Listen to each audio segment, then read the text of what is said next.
नमस्कार बच्चों, सफलता कार्यक्रम में आपका हार्दिक अभिनंदन और स्वागत है। और आज हम क्लास 12th के नए चैप्टर की शुरुआत कर रहे हैं और चैप्टर का नाम है अल्टरनेटिंग करंट, है ना बच्चों।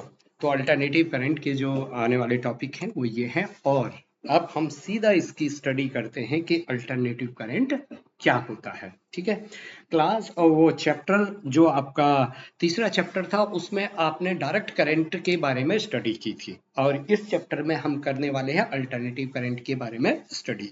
इसका जो ओरिजिन का क्वेश्चन था वो हमने इलेक्ट्रोमैग्नेटिक इंडक्शन में किया हुआ है।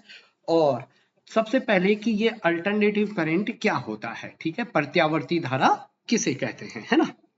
तो हम समझते हैं कि ये प्रत्यावर्ती धारा क्या होती है। और यहां पर देखिए आप सबसे पहले कि अगर आपका मान लो ये आपकी जो करंट है, आपकी करंट, ओके, ये आपका वोल्टेज मान लो या करंट मान लो, इसको कुछ भी करंट मान लो और ये टाइम मान लो। तो समय के साथ आपकी करंट पॉजिटिव डायरेक्शन में जा रही, नेगेटिव डायरेक्शन में भी जा रही, पॉजिटिव डायरेक्शन में भी जा रही, नेगेटिव डायरेक्शन में भी जा रही है। तो मतलब अगर करंट की डायरेक्शन और मैग्नीट्यूड कंटिन्यूअसली चेंज हो रही है दोनों साइड, तो इस करंट को हम क्या बोलते हैं बच्चा, अल्टरनेटिव करंट। ये क्या होती है, अल्टरनेटिंग करंट होती है, प्रत्यावर्ती धारा।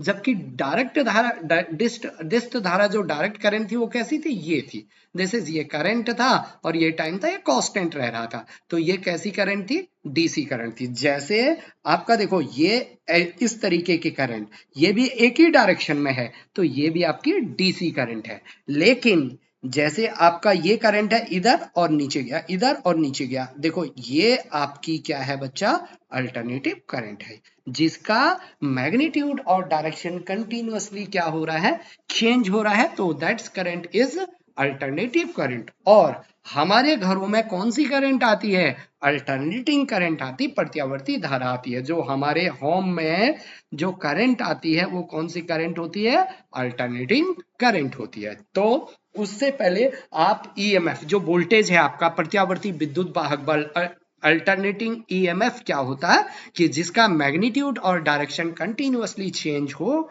That is the alternating EMF या वोल्टेज। कि alternating EMF is that EMF which continuously changes in magnitude and periodically reverse direction its direction, okay। तो that is the alternative current, alternating EMF, ठीक है। और अल्टरनेटिव करंट मैं आपको बता चुका हूं अभी कि जिसका डायरेक्शन और मैग्नीट्यूड कंटिन्यूअसली क्या हो रहा, चेंज हो, तो दैट इज वो क्या होती है, आपकी प्रत्यावर्ती धारा, अल्टरनेटिव करंट होती है। अब यहां पर आप एक चित्र देखिए कि देखो जैसे ये एक्स अक्ष में हमने थीटा ओमेगा टी भी ले सकते हैं, टाइम भी ले सकते हैं, आपकी मर्जी, टाइम भी ले लिया जैसे टी, है ना।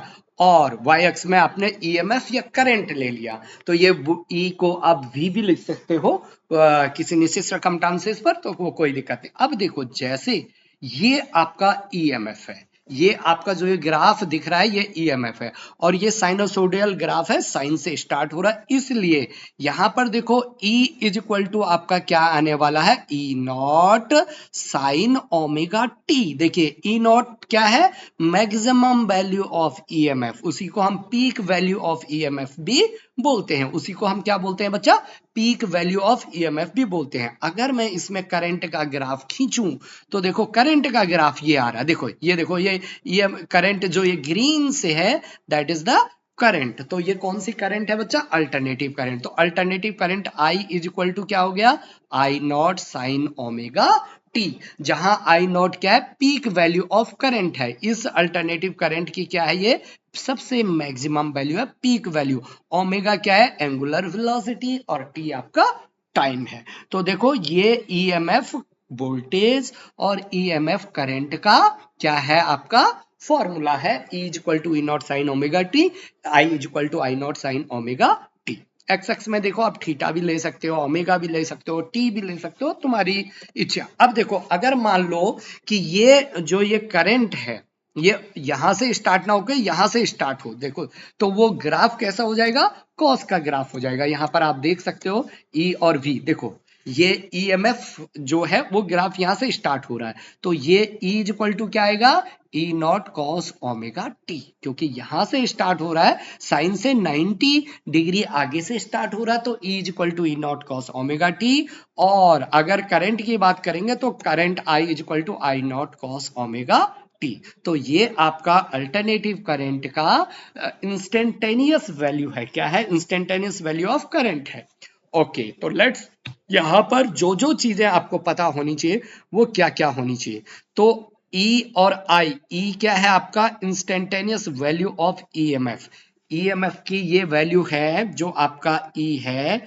E क्या है आपका इंस्टेंटेनियस वैल्यू ऑफ ईएमएफ की विद्युत वाहक बल का तात्क्षणिक मान, तात्क्षणिक मान, इंस्टेंटेनियस वैल्यू। आई क्या है? धारा, प्रत्यावर्ती धारा का तात्क्षणिक मान, प्रत्यावर्ती धारा का तात्क्षणिक मान, तात्क्षणिक मान मतलब इंस्टेंटेनियस वैल्यू, किसी क्षण लिया गया आई का करंट। देखो जैसे आई यहाँ पर इतना है, इस क्षण इतना है, इस क्षण इतना है, इस क्षण इतना, इस क्षण इधर नेगेटिव चले गया, तो दैट इज द कंटिन्यूअसली जो वैल्यू है वो क्या हो रही है बच्चा, चेंज हो रही है। वो कंटिन्यूअसली वैल्यू क्या हो रही है, करंट और ईएमएफ की चेंज हो रही है, इसलिए उसको इंस्टेंटेनियस वैल्यू हम बोल रहे हैं। ठीक है, तो लेट्स यहां पर हम कर चुके हैं। और ई नॉट और आई नॉट क्या है? ई नॉट है the peak value of EMF. Peak value भी बोलते हैं, मैक्सिमम वैल्यू भी बोलते हैं, अधिकतम मान भी बोलते हैं, शिखर मान भी बोलते हैं, एम्पलीट्यूड ऑफ ईएमएफ भी बोलते हैं। ईएमएफ का जो मैक्सिमम वैल्यू है उसी को एम्पलीट्यूड ऑफ ईएमएफ बोलते हैं। और आई नॉट क्या है? पीक वैल्यू ऑफ करंट है, मैक्सिमम वैल्यू ऑफ करंट है, एम्पलीट्यूड ऑफ करंट है। जहां पर ओमेगा क्या है बच्चा? Angular frequency. और ओमेगा इज इक्वल टू क्या होता है? 2 पाई अपॉन कैपिटल टी। और कैपिटल 2 पाई 1 अपॉन टी को क्या लिख सकते हैं? Small F. तो omega is equal to 2 pi F भी हम लिख सकते हैं, जहां एफ क्या है? फ्रीक्वेंसी। अच्छा, टी क्या है? इंस्टेंटेनियस टाइम है। और ओमेगा टी क्या है बच्चा? फेस है, कि कहां पर कितना फेस हो रहा है, that is omega t, also can be written as theta.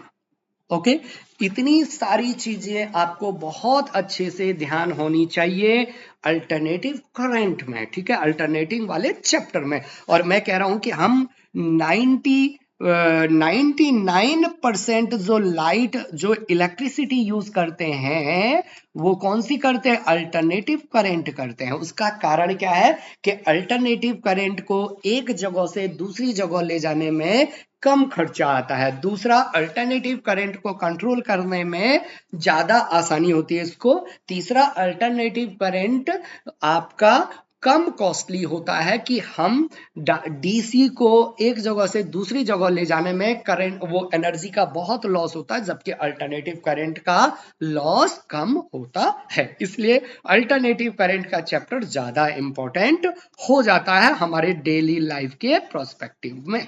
Okay, अब अल्टरनेटिव करंट का सोर्स कैसा होता है? देखो यहाँ पर सोर्स ऑफ अल्टरनेटिव करंट आप देखिए, यहाँ पर alternative current, symbol of alternative current, तो देखो ये इस तरीके से आपका सिंबल होता है। जबकि डायरेक्ट का आप बैटरी बनाते थे, ये बना देते थे डायरेक्ट करंट का सोर्स। यस एंड नो, ये बैटरी, ये पॉजिटिव और ये नेगेटिव है ना। तो यहाँ पर अल्टरनेटिव करंट में पॉजिटिव नेगेटिव नहीं बना सकते, क्योंकि कंटिन्यूअसली क्या हो रहा? चेंज हो रहा। कंटिन्यूअसली क्या हो रहा? चेंज हो रहा। अब क्या है, जरा यहां पर ध्यान देना आप, कि जैसे ये आपका यहां पर मान लो टाइम था, और ये आपकी करंट मान लो, या ईएमएफ मान लो। अब देखो, पॉजिटिव हाफ का ये हो गया और नेगेटिव हाफ का ये हो गया। अगर आप इन दोनों को ऐड करेंगे तो टोटल फुल साइकिल के लिए मीन वैल्यू क्या आ जाएगी? 0 आ जाएगी। फुल साइकिल के लिए मीन वैल्यू क्या आ जाएगी? 0 आ जाएगी। इसलिए हम क्या करते हैं कि पहले ऊपर वाले का मीन वैल्यू निकालते हैं और फिर नीचे वाले की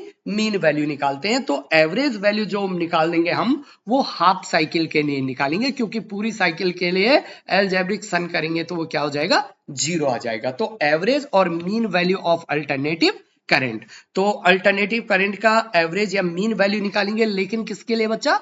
हाफ साइकिल के लिए, आधी साइकिल के लिए। क्यों? क्योंकि पूरी साइकिल के लिए निकालेंगे तो वो जीरो आ जाएगा। तो एवरेज और mean value of alternative current, क्या बच्चा? Average or mean value of alternative current over half cycle is that steady current which is sent same amount of charge in the circuit at time of half cycle as sent by the given alternative current in the same circuit in the same time। क्या बोल रहा है? कुछ समझ में नहीं आ रहा? मैं समझाता हूं कि ये कह रहा है कि हाफ साइकिल में जितना डायरेक्ट करंट, जितना चार्ज फ्लो करता है उसी टाइम में उतना ही अल्टरनेटिव करंट उसी टाइम में उतना चार्ज सेंड करता है। तो जो आपकी वैल्यू होगी वो एवरेज वैल्यू हो जाएगी। कैसे? जैसे आप जानते हो कि I इज इक्वल टू क्या होता है? Q अपॉन T होता है। लेकिन अगर स्मॉल अमाउंट है और स्मॉल टाइम है तो क्या होता है? DQ upon DT। तो यहां से DQ बराबर क्या हो जाएगा? I into DT। बस यही चीज हमने यहां पर लिखी है कि DQ is equal to I into DT। अब आई जो ये इंस्टेंटेनियस करंट है, मतलब अल्टरनेटिव करंट है, तो आई को क्या लिख सकता हूं मैं? I not sine omega T into D T. तो D Q charge is equal to क्या होगा? I not sine omega T into D T. अब मैं किसकी बात कर रहा हूं? हाफ साइकिल की बात कर रहा हूं। किसकी बात कर रहा हूं बच्चा? Half cycle. तो हाफ साइकिल के integrate d q is equal to integrate zero से, और देखो पूरी साइकिल का टाइम पीरियड जो होता है वो टी होता है। हाफ साइकिल का क्या होगा? T by two. तो जीरो से टाइम कितना है? T by two I not sine omega T into D t. Yes and no? यही चीज हमने यहां पर भी लिखी है। आप समझिए बात को, क्योंकि थोड़ी डेफिनेशन लिखनी जरूरी थी तो इसलिए यहां पर थोड़ी सा ज्यादा लिखा है, कोई दिक्कत नहीं है। तो यही चीज हमने यहां पर इंटीग्रेट करके लिखा है कि हाफ साइकिल के लिए जो आपका चार्ज है वो ये है। अब इसको सॉल्व करेंगे आप, देखना जरा, इसको सॉल्व करेंगे आप तो सॉल्व करके साइन ओमेगा टी का जो आपको टी बाई टू का इंटीग्रेट रखेंगे तो आपको मिल जाएगी ये वैल्यू। तो ये आपका आपको ये वैल्यू मिल जाएगी। आप उसको सॉल्व करके फाइंड आउट कर सकते हैं। यस एंड नो बच्चा? आराम से उसको साइन ओमेगा टी का जो इंटीग्रेशन है cos omega T by omega, okay, इसको सॉल्व करेंगे तो आपको मिल जाएगा, कोई उसमें प्रॉब्लम नहीं है। तो ये वैल्यू आपको मिलेगी Q is equal to two I nought upon omega. अब आप जानते हैं ओमेगा इज इक्वल टू क्या होता है? Omega is equal to two pi upon t. Value रखो तो Q इज इक्वल टू क्या हो गया? Two I nought upon two pi upon t. अच्छा, ये टी कहां चले जाएगा? ऊपर, इससे ये कैंसिल हो गया तो कितना आ गया? आई नॉट टी अपॉन कितना बच्चा? पाई हो गया। I naught T upon pi जो आपको यहां पर दिख रहा है। ठीक है? तो ये बहुत आसानी से आप क्या कर सकते हैं? इसको फाइंड आउट कर सकते हैं कि हाफ साइकिल के लिए आपका जो चार्ज है वो कितना आ गया बच्चा? हाफ साइकिल के लिए आपका चार्ज आ गया two I naught T upon two pi, या टू आई नॉट ओमेगा, या फिर ये। ओके, ये आ गया। अब आपको इसमें मीन करंट आपको निकालना है, तो आई मीन या I average is equal to क्या होता है? आई इज इक्वल टू क्या होता है? Q upon T. टाइम कितना है? T by two. तो Q upon T by to, और Q की वैल्यू यहां से आप पुट कर दो। Q की वैल्यू जैसे ही आप यहां से पुट करते हैं किसी भी फॉर्म में, आई नॉट टी अपॉन, इसको ऐसे लिख लो, जैसे आप यहां वैल्यू आई नॉट टी अपॉन पाई, और ये क्या है? टी बाई टू, इससे ये कट गया तो two I nought upon pi, two I nought upon pi. तो देखो two I nought upon pi, जब आप टू और पाई की वैल्यू रखोगे तो 0.637 आई नॉट आएगा। परसेंटेज में 63.7% of I not. I naught क्या है इसमें? That is the peak value of current. Peak value मतलब शिखर मान, मैक्सिमम वैल्यू है ना, peak value of current. Okay, इसी को मैक्सिमम वैल्यू ऑफ करंट भी बोलते हैं। तो आई मीन या फिर आई एवरेज किसके लिए बच्चा? हाफ साइकिल के लिए। याद रखना किसके लिए? हाफ साइकिल के लिए कितना आया आपका? 2I0 upon pi. कितना आया? 2I0 upon pi. अच्छा, किसी को यहां पर से यहां पर अगर दिक्कत है तो वो प्लीज एक बार इंटीग्रेट कर सकते हो आप ये I0 और integration sign omega T into D T 0 to t/2। तो यहां पर आप इंटीग्रेट करिए एक बार, तो आप आराम से उसको सॉल्व कर पाएंगे। ठीक है बच्चा, आराम से क्या कर पाएंगे? सॉल्व कर पाएंगे। तो साइन ओमेगा टी का इंटीग्रेशन आपका क्या हो गया बच्चा? Cos omega T by omega, है ना। इसको क्या? Minus cos omega T by omega, और यहां पर ये I0 है और लिमिट 0 to t/2। तो एक बार अपर लिमिट और एक बार लोअर लिमिट, तो जरा यहां पर लिखो I0 अपॉन ओमेगा। तो देखो यहां पर एक बार माइनस कॉस ओमेगा और ये कितना है? t/2, और माइनस क्या होगा? प्लस कॉस ओमेगा और इंटू 0, कॉस 0 हो जाएगा। ठीक है, ओके, ये यस एंड नो बच्चा। अब देखो यहां पर t को क्या लिख सकता हूं मैं? 2 pi upon omega. Yes and no, 2 pi upon omega लिख सकता हूं ना इसको। तो ये क्या हो गया? I0 upon omega. ये कितना? ओमेगा को लिख लो, नहीं तो यहां पर क्या लिख सकता हूं? माइनस कॉस ओमेगा को 2 पाई अपॉन टी, और ये t/2, इससे ये कैंसिल हो गया, इससे ये कैंसिल हो गया। यस एंड नो बच्चा। और यहां पर ये cos 0 हो गया। ये कितना आ गया बच्चा? cos 0, और cos 0 की वैल्यू क्या? पहले लिख लो cos 0।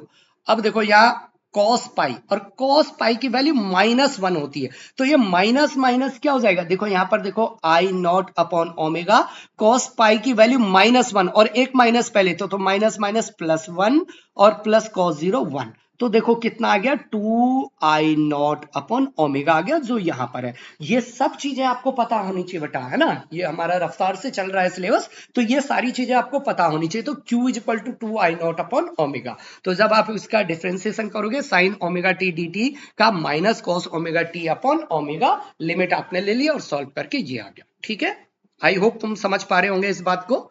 तो आपको अगर कोई भी एग्जाम क्रैक करना है तो फिजिक्स के क्वेश्चन लगाने हैं, तो आपको थोड़ी बहुत मैथ्स आनी चाहिए। इंटीग्रेशन डिफरेंशिएशन के लगभग आपको 10 से 20 फॉर्मूले पता होने चाहिए, ताकि आप इन सारी चीजों को सॉल्व कर पाए। तो ये सारी चीजें आई मीन आ गया, हाफ साइकिल ये कर लिया। तो ईएमएफ भी सेम टू दैट यही होने वाला है, केवल आई की जगह क्या आएगा?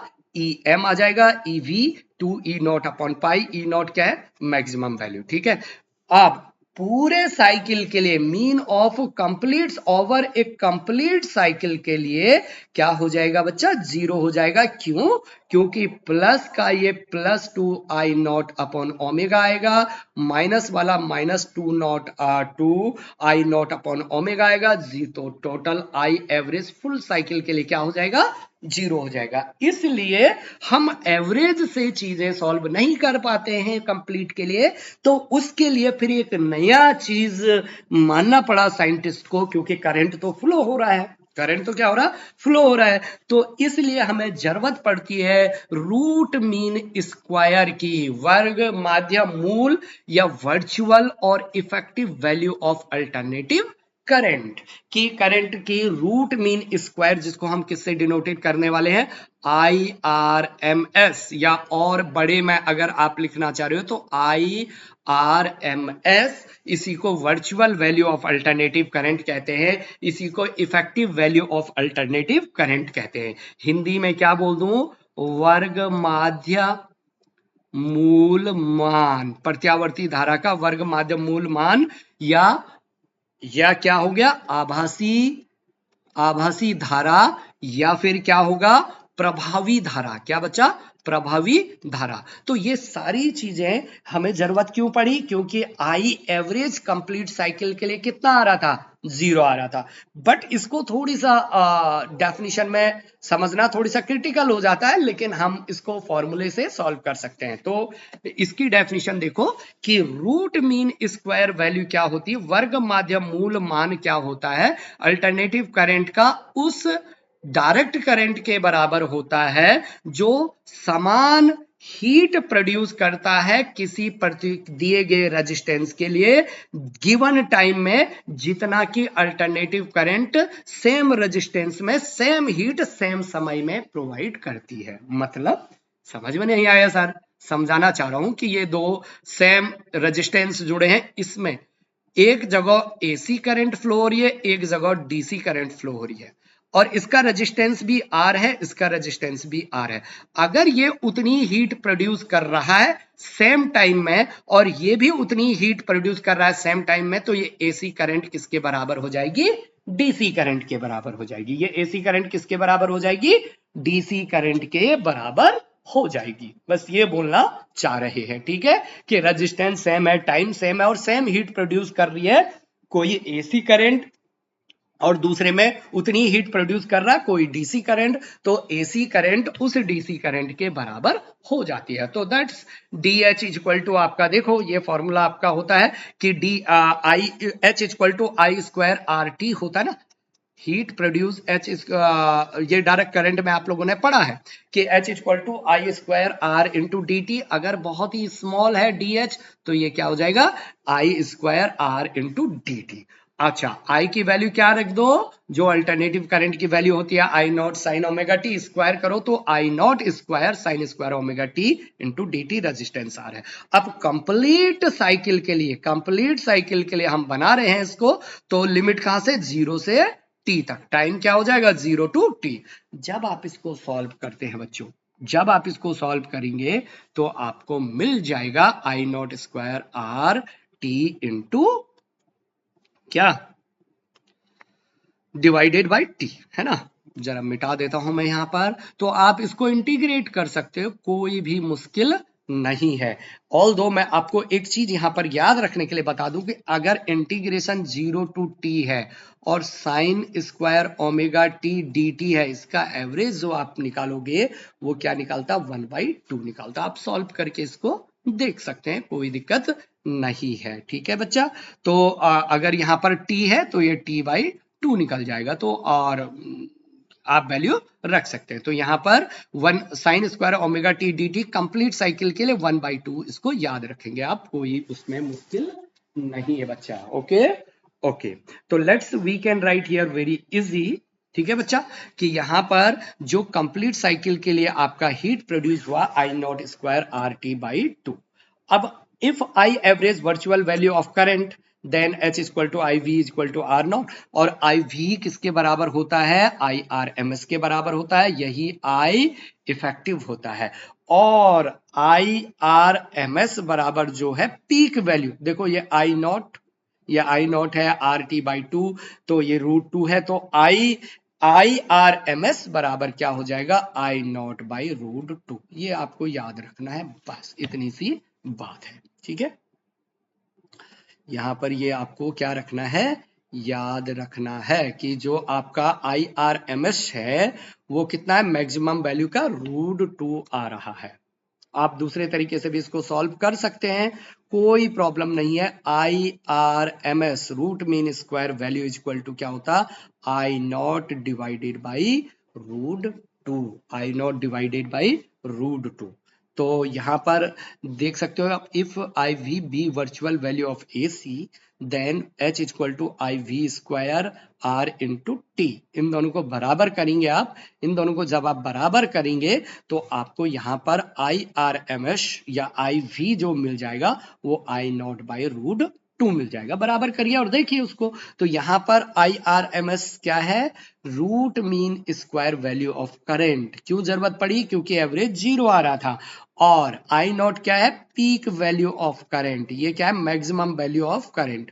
और √2 की वैल्यू कितनी होती है? याद रखना है 1.41। जब जरूरत पड़ेगी तब रखना है, कोई दिक्कत नहीं है, लगभग। ओके, तो इसलिए आई आर एम एस जो है वो मैक्सिमम वैल्यू से कम आता है। I R M S maximum value से कम आता है बच्चों, है ना। 70.7% ऑफ आई नॉट आता है। मतलब और हमारे घरों में जो करंट और वोल्टेज, सिमिलरली फॉर वोल्टेज के लिए भी ये ऐसे ही होने वाला है कि वोल्टेज के लिए भी हमारा E इज इक्वल टू क्या आएगा? E नॉट बाई √2 आ जाएगा। यहां पर आप देख सकते हो सिमिलरली वोल्टेज के लिए EV ERMS इसको root E effective equal to क्या आ गया, ई नॉट बाई रूट 2 आ गया, ई नॉट बाई रूट 2 आ गया। तो दैट इज द ये वैल्यू। आप याद ये रखना है कि हमारे घरों में जो वोल्टेज आता है वो ईवी जो जैसे हमारे घरों में 220 वोल्ट आता है, तो 220 वोल्ट दरअसल ये क्या है, VRMS है बच्चा। ये क्या है, VRMS है। अगर हमें नहीं दिया है तो हमें समझना पड़ेगा क्वेश्चन में कि हमें क्या दिया है, रूट मीन स्क्वायर वैल्यू हमें दी हुई है। आप यहाँ पर ये हमने सारी चीजें यहाँ पर ड्राइव की है। ई एवरेज कितना है, ई नॉट कितना है, ई एम कितना है, तो इसकी जरूरत हम डायरेक्ट अब क्या करते हैं, इसमें प्रश्न सॉल्व करते हैं। अब देखो पहला प्रश्न इसमें देखिए कि the peak value of alternative current, just 1 minute wait, कि यहां पर हमें ये प्रश्न दिया है। ओके, तो हम इसको देखते हैं जरा। देखिए क्या दिया है आपको, peak value of alternative current कितना दिया है बच्चा, 6 ampere, 6 ampere, then RMS value of current will be कितना होगा। एक बार सॉल्व करिए इसको, then RMS current will be कितना होगा। तो देखो आपको जो दिया है सबसे पहले वो लिखो, सिंपल सा प्रश्न है, कोई ज्यादा मुश्किल नहीं है, ठीक है। तो देखो आपको क्या दिया है, मैक्सिमम पीक वैल्यू दिया है करंट का, तो मतलब आपको आई नॉट दिया है। आई नॉट कितना दिया है, 6 एम्पियर दिया है आपको। कितना दिया है, 6 एम्पियर आपको आई नॉट दिया है। आपको IRMS निकालना है, तो हम जानते हैं IRMS इक्वल टू क्या होता है, आई नॉट बाई रूट 2। तो ये क्या हो गया, 6 बाई रूट 2। रूट 2 आप यहां पर लिख सकते हो। अब देखो इस 6 को क्या लिख सकता हूं मैं, 3 into 2 into 3 divided by root 2। इस 2 को क्या लिख सकता हूं मैं, 2 रूट 2 इंटू रूट 2 इंटू ये 3 और रूट 2, इससे ये कैंसिल हो गया, तो ये कितना आ गया बच्चा, 3 रूट 2 एम्पियर। तो देखो IRMS की वैल्यू कितने आ गई आपकी, 3 रूट 2 एम्पियर आ गई। Yes and no, 3 root 2 ampere आ गई। जस्ट ए सिंपल सा कैलकुलेशन है, इसमें कोई ज्यादा मुश्किल नहीं है, 3 रूट 2 एम्पियर। दूसरा प्रश्न देखिए इसमें कि आपको ये क्वेश्चन दिया है कि ए जनरेटर प्रोड्यूस वोल्टेज, मतलब ये EMF आप समझ सकते हो, वोल्टेज दिया है, वोल्टेज का instantaneous voltage V is equal to कितना दिया है, 240 साइन 120 t दिया है। Yes and no. और आपको क्या निकालना है, t सेकंड में फ्रीक्वेंसी एंड RMS वोल्टेज, कि हमें फ्रीक्वेंसी निकालनी है और VRMS निकालना है। Yes and no, voltage, frequency और VRMS हमें क्या करना, फाइंड आउट करना। हम जानते हैं कि इसका कंपैरिजन करो आप, V इज इक्वल टू, ये V इंस्टेंटेनियस है, V इज इक्वल टू ये क्या होगा, V nought sine omega t, यही इससे कंपैरिजन होगा। तो यहां से देखो बच्चों, omega angular frequency, omega is equal to क्या होता है, ओमेगा इज इक्वल टू 120 आ गया। अब ओमेगा को क्या लिख सकता हूं मैं, 2 pi into frequency f is equal to क्या हो गया, 120 हो गया। तो मुझे एक फ्रीक्वेंसी निकालनी थी, तो frequency f is equal to क्या हो जाएगा, 120 upon 2 pi. Yes and no, 120 upon 2 और पाई को क्या लिख सकता हूं मैं, 22 बाई 7। 7 कहां चले जाएगा, ऊपर। जब आप इसको सॉल्व करो, आप इसको सॉल्व करेंगे तो आपको पता चलेगा ये 60 हो गया, और ये 11 और ये 30 आपका 30। जब आप इसको सॉल्व करेंगे तो लगभग ये कितना आ रहा बच्चा, 19 हर्ट्ज आ रहा। कितना आ रहा, 19 हर्ट्ज आ रहा। आराम से आप इसको सॉल्व कर सकते हो, ठीक है। तो इतना हर्ट्ज ये आ रहा। दूसरा हमें क्या निकालना, VRMS निकालना है। क्या निकालना है, VRMS। अब मैं जानता हूं VRMS इज इक्वल टू क्या होगा, V nought by root 2। V nought की वैल्यू कितनी है, देखो ये V नॉट है, V नॉट की वैल्यू कितनी दी है, 240। तो ये हो गया 240 डिवाइडेड बाई रूट 2। अब रूट 2, तो आप इसको सॉल्व करो, सॉल्व करो तो क्या, ये 240 क्या करो, रूट 2 से मल्टीप्लाइड और डिवाइड भी कर दो, तो ये 2 हो गया। तो 2 120 इंटू रूट 2, जब आप इसको सॉल्व करेंगे तो 170 वोल्ट आ रहा है, ये लगभग 170 वोल्ट आ रहा है। तो दैट्स आपका सी वाला ऑप्शन क्या करेक्ट आ रहा है, कि आपका जो फ्रीक्वेंसी है, फ्रीक्वेंसी कितनी है, लगभग 19 हर्ट्ज है, और VRMS कितना आ रहा है 170 वोल्ट, जबकि मैक्सिमम वैल्यू वोल्टेज की कितनी है 240 है। अच्छा, हिंदुस्तान में जो फ्रीक्वेंसी है अल्टरनेटिव करंट की वो कितनी होती है बच्चा, वो 50 हर्ट्ज फिक्स है। वो कितनी है हमारी 50 हर्ट्ज है। वो कितना है बच्चा हमारा 50 हर्ट्ज है। अब आप इस प्रश्न को सॉल्व करने की कोशिश करो, जेई मेंस में पूछा गया था। ओके, और जेई मेंस नीट में इस प्रकार के प्रश्न पूछे जाते हैं। ठीक है बच्चा, ओके, तो ये आप कर सकते हो। प्रश्न जरा करिए तो इसमें क्या दिया है आपको, ध्यान से देखो। An alternative current is given इतना, alternative current I1 cos omega T plus I2 sin omega T, the RMS current is given by, बहुत ही बढ़िया, RMS की वैल्यू आपको निकालनी है। तो सॉल्यूशन देखो, IRMS जो निकलता है ना, वो निकलता है आपका अंडर रूट, और जो I का है उसका स्क्वायर का एवरेज। तो वैल्यू निकालो, आई आपको ये दिया है, इसका वैल्यू निकालो आप। ध्यान से देखना, अंडर रूट, देखो क्या रूट मीन स्क्वायर होता ना, तो ये स्क्वायर हो गया, ये मीन हो गया, और ये रूट हो गया।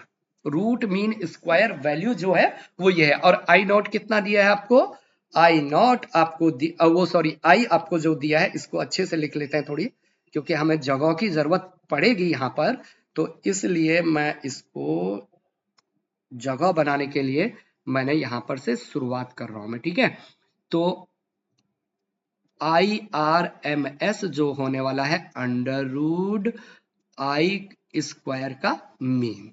तो सबसे पहले आई का स्क्वायर करिए और फिर मीन करिए, फिर रूट निकाले।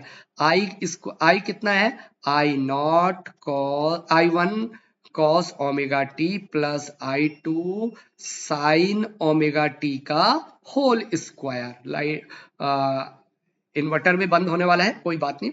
तो देखो अंडर रूट, और ये देखो A square plus B square plus 2ab cos theta, तो पहला वाला क्या हो गया, I1 का square cos square omega T का बार, प्लस दूसरा क्या है, I2 square sine square omega T का बार, एवरेज निकाल दे रहा हूं सबका, plus 2ab cos theta 2I1 I2, और द बच्चा sign omega T cos omega T. अब देखो यहां पर अगर आपको मैथ्स नहीं आती ना, तो आपको बहुत समय लगने वाला है इसमें।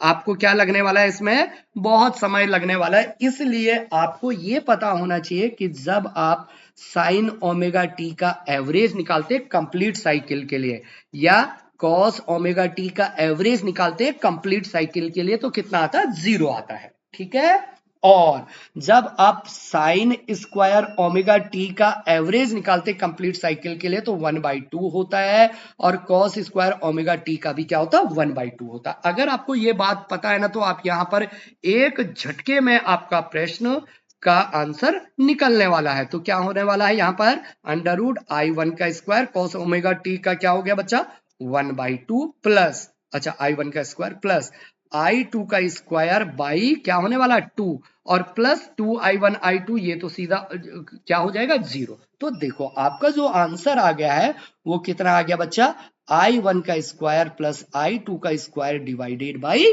2।